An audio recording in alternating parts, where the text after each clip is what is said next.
Hello everyone, তোমরা সবাই কেমন আছো? আমি তো খুব ভালো আছি। তো আজ আবারও নিয়ে চলে এসেছি একটা মিনি ব্লগ। তো সেদিন ছিল দিওয়ালি, তো চলো তোমাদের সাথে শেয়ার করি আমার দিওয়ালিটা কিভাবে কেটেছে। মানে আমার দিওয়ালির কিছু মুহূর্তই তোমাদের সাথে শেয়ার করবো এই মিনি ব্লগের মাধ্যমে। তো দিওয়ালি মানে চারিদিকে আলো আর আলো, তার জন্য আমি তোমাদের দেখিয়ে দিলাম আমাদের বাড়িটা কিভাবে সাজানো হয়েছে, আমাদের তুলসী মঞ্চটা আর বাড়ির বাইরেটা। তো এখানে দেখো আমি এখানে বাজি ফাটাচ্ছিলাম, আর বাজি ফাটাতে আমি ভীষণ ভয় পাই। তো আমার বোন ভীষণ সাহসী, তাই ও ফাটাচ্ছিল বাজি আর আমি দেখছিলাম। তো তারপরে আমি একটু ঢং করে নিই তারাবাতিগুলো নিয়ে। ব্যাপারটা হচ্ছে আমাদের তালাকুল খেতে হয়। তোমরা এটাকে কি ভাষায় কি বলো তোমরা বলো, কিন্তু এই যে এটাকে কি বলে, যে তালের ভেতরে যে শ্বাসটা মানে খাওয়া হয়, তারপরে আমি ঠিক জানি না কিভাবে বোঝাবো।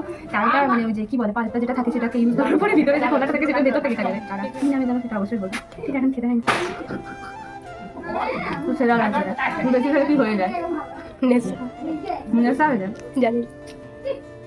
তো আমি দেখে নিই সবার বাড়িতে লাইট জাস্ট দেখো, এটা সেভাবে मंजूली का सिलसिला ये चाहत का ना मैंने बुझने दिया बुझ गया गाइस।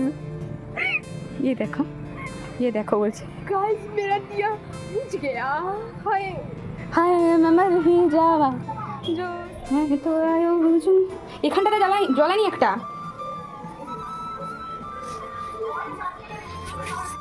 কত সুন্দর লাগছে দেখো। জাস্ট ওদেরকে একটা জায়গা যেতে হবে, তো তাই জন্য একটু বেশি আরাম লেগেছে। তো তারপর আমরা কিছু ছবি টবি তুলে একটু তাড়াতাড়ি বেরিয়ে যাই, কারণ আমাদের বাইরে একটু কাজ ছিল। তো তারপর আমরা মাকে দর্শন করতে গেছিলাম, আর ওখানে গিয়ে আমাদের একটা সৌভাগ্য হয়ে যায় মায়ের আরতি দেখার। পরে আমরা রাস্তায় আসার সময় একটু মোমো খেয়ে নিয়েছিলাম, আর তারপরে বাড়ি চলে আসি। আর আস্তে আস্তে হঠাৎ হচ্ছে মায়ের সাথে ডাকছি, আর হচ্ছে আমরা বাড়ি চলে এসেছি। আর রাস্তায় আস্তে আস্তে মায়ের সাথে দেখা, তারপর আমরা কিনে নিয়ে চলে এসেছি ফুচকা। ঠিক আছে, খেলাম একবার। যেদিনে খাওয়া তোমরা বলবে যে তোমরা কি সবসময় খাওয়াই নাকি, ব্যাপারটা সেটা না। ব্যাপারটা আমি যেদিনে ব্লগ করি সেদিন খাওয়া দাওয়াটা মনে হচ্ছে একটু বেশি হয়ে যায়। তো এখন আমরা ফুচকা খাবো, তো তোমাদেরকে দেখাচ্ছি। এই যে আমাদের ফুচকা দিদি প্লাস্টিকে করে ফুচকা মাখছে, একদম লঙ্কা ভরে ভরে দিয়েছে ফুচকা। বাকি আর তো দাদাকে দেখে আমরাও দিয়ে নেব।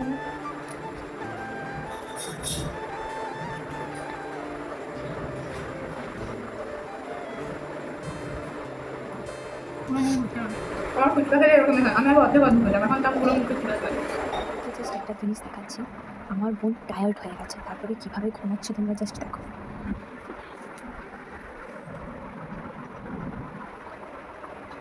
ওর ওই দিকে জায়গা, কিন্তু আমরা জায়গায় শুয়ে গেছে, কীভাবে ঘুমাচ্ছে। আসলে অনেক টায়ার্ড হয়ে গেছে, গোটা দুপুরে ঘুমোয়নি, তাই জন্য আজকে চট করে ঘুমিয়ে গেছে। ভিডিওটা দেখলে আমাকে মা। আজকের মতন এই পর্যন্তই, দেখা হবে অন্য কোনো ভিডিওতে। ততক্ষণ সবাই সুস্থ থাকো, ভালো থাকো, লাভ ইউ অল।